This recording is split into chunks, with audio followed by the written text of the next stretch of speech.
cara do adobo de sono. Olha lá, a Tiana, olha lá pra vocês verem como é que ela tá, ó.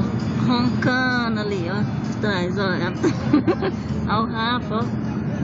Tadinho, dormindo, cansado. Aí vou ver as paisagens. Tem um lugar bonito, mas agora parece que não tá muito não, né? Agora é serra, né? Pois é, olha o tanto disso. Podia ter feito isso mais tempo. Podia ter filmado aqui mais tempo, mas eu vou deixar ligado um pouco. Uma serra, descendo a Serra de Santos. É, nós estamos descendo a Serra de Santos.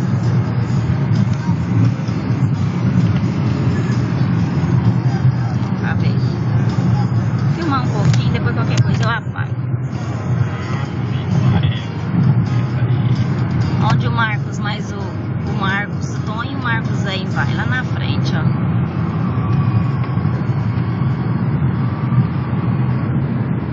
O Dorfo. Nós na fila. Tem lugares mais bonitos, mas agora mais é serra. Podia ter filmado antes.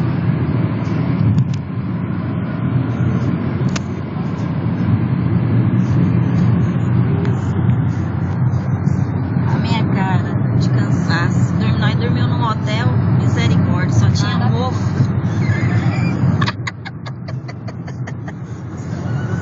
Eu vou apagar, Cristiano.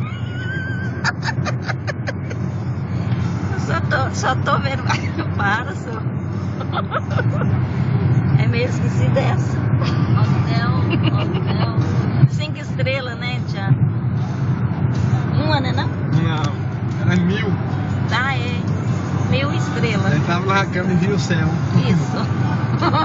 Teto solar. Ai, ai. Vou mostrar pro Marcos Tom que eles que